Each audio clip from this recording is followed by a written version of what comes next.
Buenas tardes a todos. Muchas gracias, Tiziano, por la invitación. La vieja chocha. Gracias, Graciela, también a vos. Es un honor estar con ustedes. Y quiero referirme a un tema que, claro, cada vez que en la práctica diaria del consultorio, a condición que alguna vez se nos ocurra dilatar el fondo de ojo y nos encontramos con imágenes, por ejemplo, de este tipo. Creo que ser, tal vez, al menos así en mi caso, de las situaciones más angustiantes. Y tenemos el paciente al frente y no sabemos realmente qué miércoles le vamos a decir.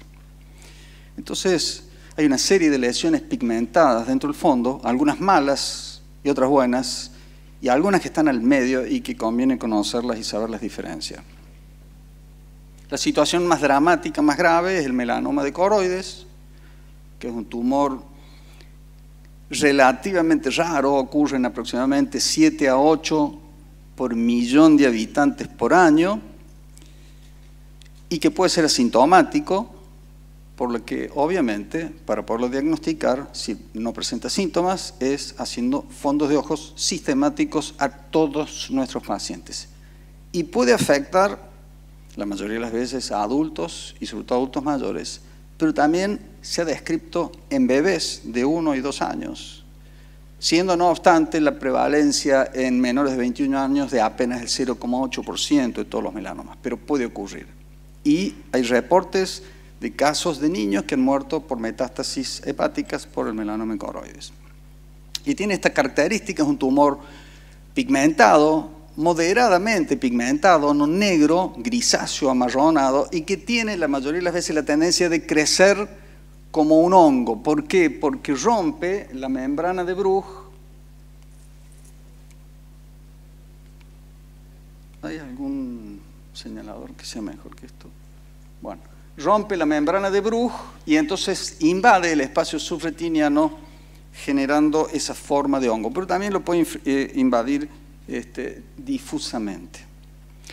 Y también tiene características en la ecografía, como es un tumor macizo, compacto, en la ecografía generalmente hay silencio, hay áreas o difusamente menos hiperecogénico que los tejidos circundantes.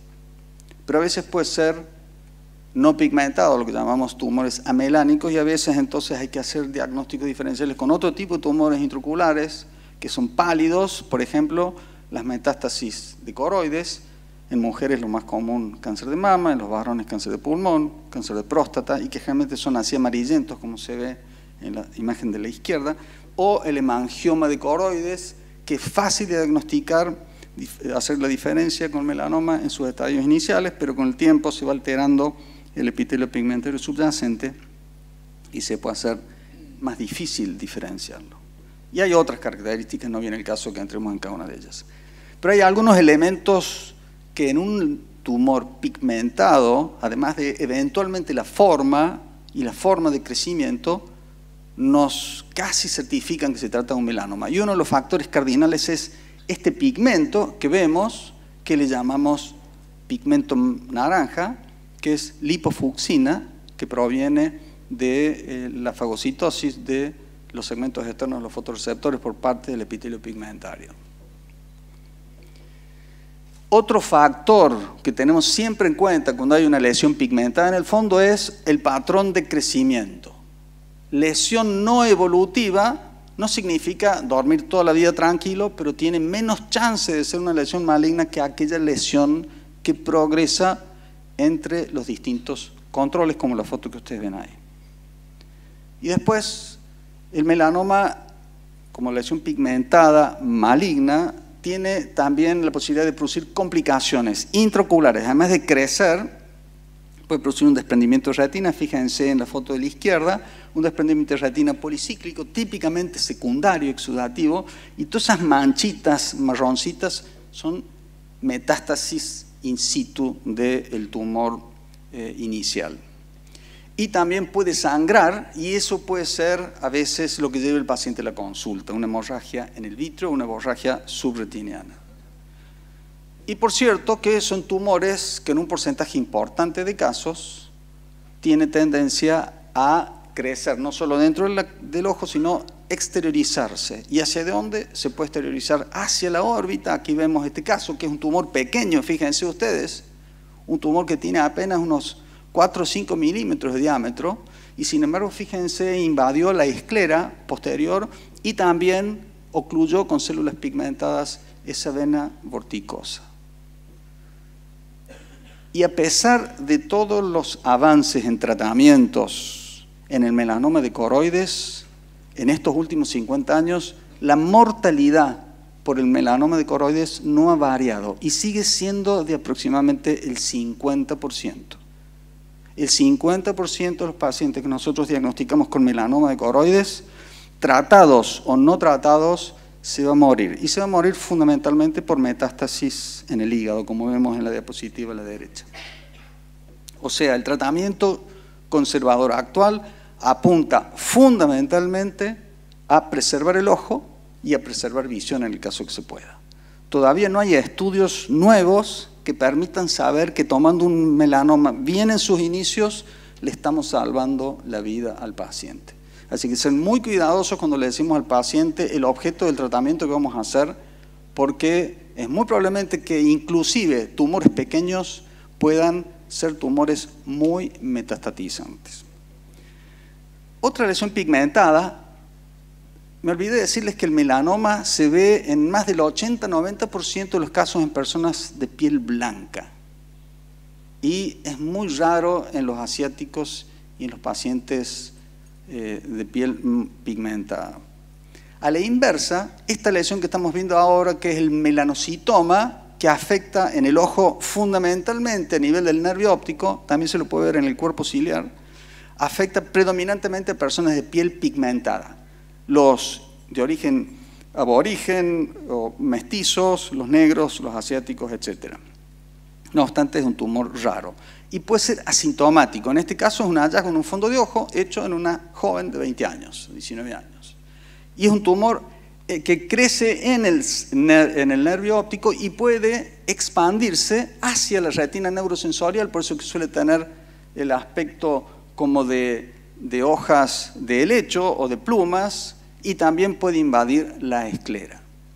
Rara vez puede producir síntomas, y los síntomas pueden ser porque se necrosa y genera una inflamación del nervio y produce alteración en el campo visual, o puede complicarse, como en este caso que tuvimos, de una neovascularización próxima al tumor, que con inyecciones de antiangiogénicos respondió perfectamente bien, y rarísimamente puede transformarse en un melanoma de coroides. Otra lesión que sabemos encontrar es la hipertrofia congénita del epitelio pigmentario, que es el aumento de tamaño de células del epitelio pigmentario, a diferencia de lo que es la hiperplasia reactiva, que es la proliferación y el acúmulo desordenado de células del epitelio pigmentario en un área, por ejemplo, de una cicatriz.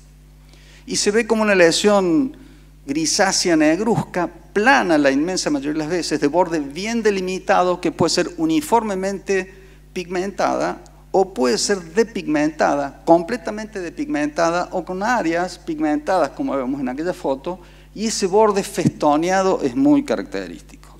Y es una lesión benigna.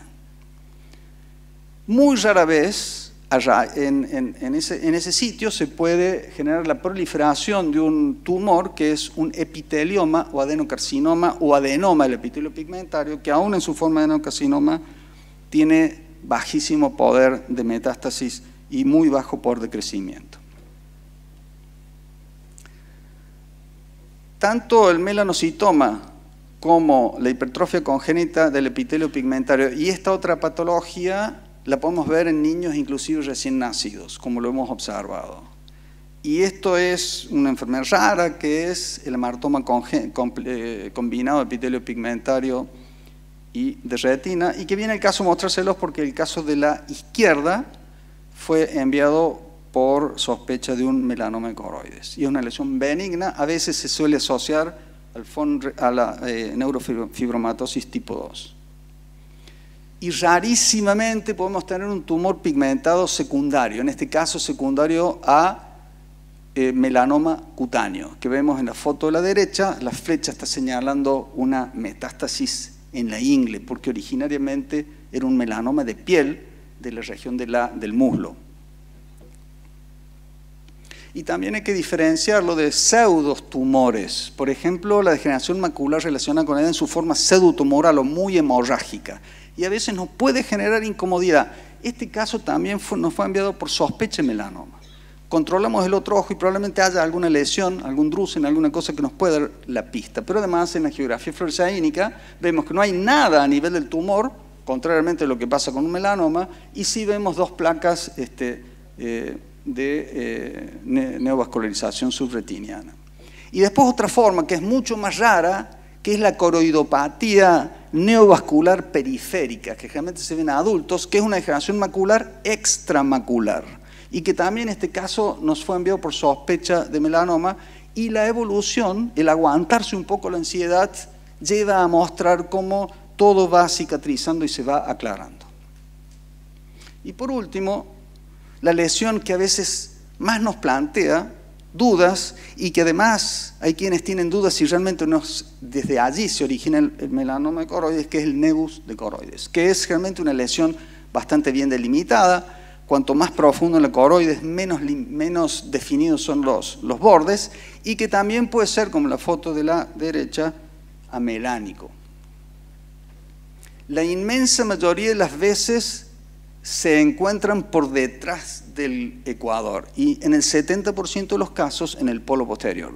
Inclusive pueden estar submaculares y no ser sintomáticos, pero en algunos casos se pueden complicar y pueden producir disminución de la visión por exudación, hemorragias por una placa neovascular, como vemos en este caso.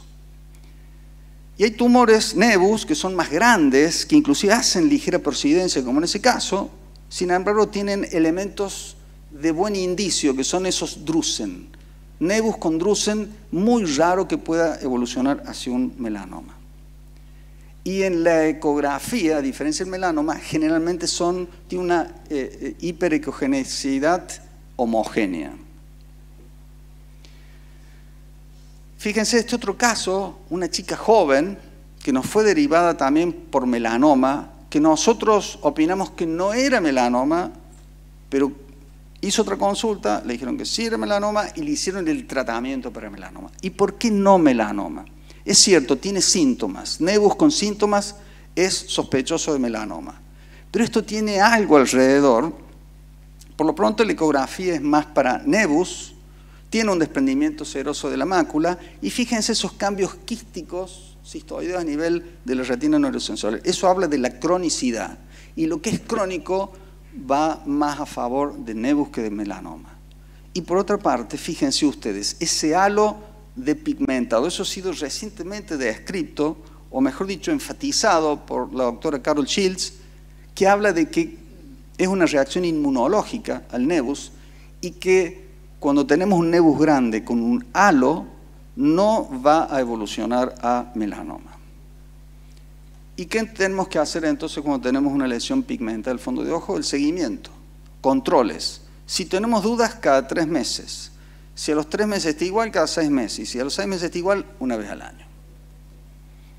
Inclusive en estos tumores más grandes, al principio tenemos que estar un poquito más atentos, o sea, cada 3 meses, pero fíjense todos esos cambios tróficos en la superficie hablan de una lesión crónica. Pero acá tenemos lo que también llamamos nevus complicado, que es que a este nevus le apareció pigmento naranja. Este nevus es de mucho cuidado, es de alta probabilidad que sea un melanoma pequeño.